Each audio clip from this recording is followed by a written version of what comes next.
I'm Ellen Connet. I was born in Brooklyn, New York. I met my husband Paul in New York City, and we got married in 1970.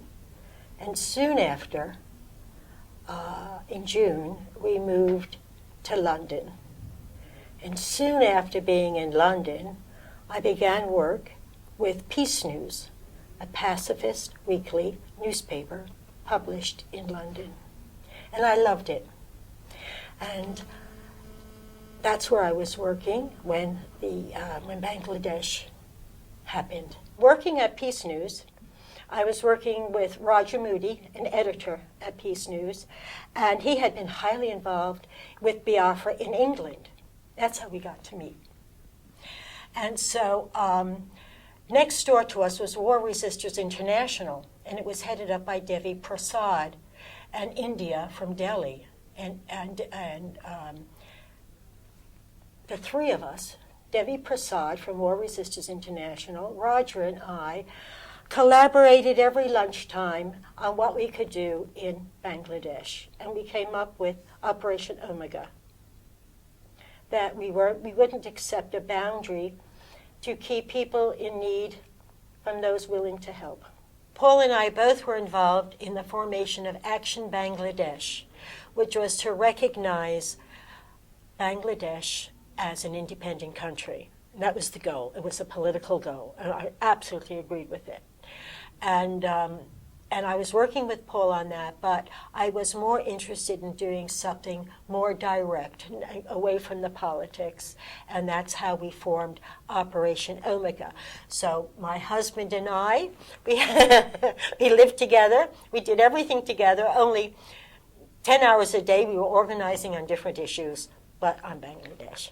Well, the reports coming out were horrifying of what was going on in Bangladesh. The reports were truly horrifying, and a terrific need for help.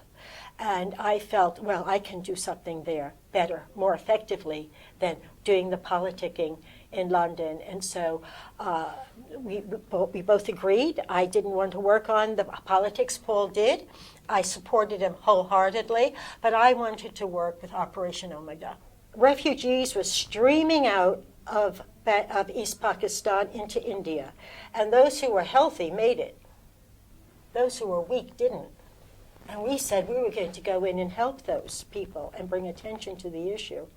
And so how the device to bring attention here was we got some World War II ambulances, we filled them with supplies, medical supplies, whatnot, and we had two of our people drive them all the way to Calcutta. I know.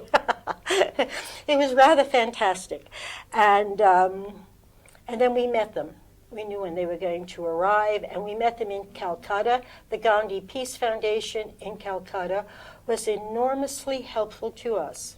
We didn't have much money. We gave them the money we had, and we ate dinner with them each night. So they made our dinner. It was very, very simple. And we would go out to the border areas during the day to see where we could enter. We made some trial runs just to make a noise. We announced we were going through, and the media came, and the army was on the other side, says, no, you're not coming. But, and then we didn't make noise, and we went through. But oftentimes our people were caught and shipped back to England by the Pakistanis. So when I went in, and I went in with a young fellow from South Africa called Gordon Slavin. We were a priest from a community outside of Calcutta, asked if we would go to Jessore Mission, a Catholic mission, because they needed help. And we said yes, we would go in.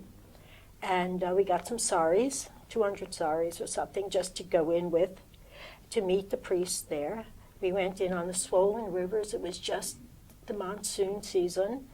And we went in at night, and we got to the mission early in the morning, and someone saw us arriving at the mission.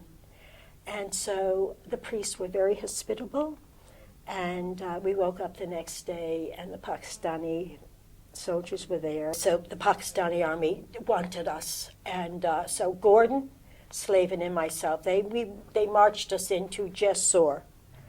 And the long and short is we had a 2-day trial, all in Bengali, which of course we didn't understand. And the sentence came down. We got 2 years. 2 years in prison. Dewey Das, I don't know if that's what they said, but it sounded like that. And so we were marched to this big prison in Jessore. If you close your eyes, and think of what a prison looks like, a medieval prison. Just close your eyes. What does it look like? It's exactly what it looks like. But in hindsight, we were treated with great respect. I was in the women's part, and everyone was treated with respect by the guards. We had 2 female guards, and we had the male guards who would bring things, food. Food was bad. The food was bad. The women, many of them had children, and the children were with their moms. There were babies born while I was there. And the bottom line, and with great appreciation, the guards treated everyone with respect. I found out I was pregnant. I was throwing up each morning. I didn't think much of it. And the women there said, Pakistani water, shishu, Pakistani pani, very fertile water, and I was pregnant. And I guess it's for some reason, they forced me into a position of delivering a woman's baby. I hadn't a clue what was happening. But it was a most marvelous birth. A beautiful baby came bouncing out, and I just caught it, and everything was successful. Thank God. So I had 2 months there in prison. So I was very attentive to how women were breastfeeding and stuff, and I realized what one had to do, and I was extremely happy knowing I was pregnant. I just felt it wasn't going to be a waste of time. So it was all quite good. But the food was very bad. They say you'll eat anything when you're hungry. It's simply not true. You simply cannot eat bad food. So the children who weren't nursing were in bad shape. The Indian Army came in about a week before liberation, and the first city they entered was Jessore. And they brought all their military equipment in, and they were strafing the area about a week prior to our release. And then one morning we woke up, which was sort of marvelous, because they turned the lights off at night. And those terrible bugs with all those lights. We all had little blankets, and everybody was under their blanket not to get the bites. And then when the lights went off, it was heaven, even though we had the bombing in the day. And the day we woke up, there was no sound. It was very weird. It was very silent. And then all this shouting. So at 5:30, 6 o'clock in the morning, Joy Bangla. Everybody was screaming Joy Bangla. And the Pakistani army had left during the night, because the Indian Army routed them out. And it was just, everybody was so ecstatic, I can't tell you. It was just shouts of joy. So it was really wonderful.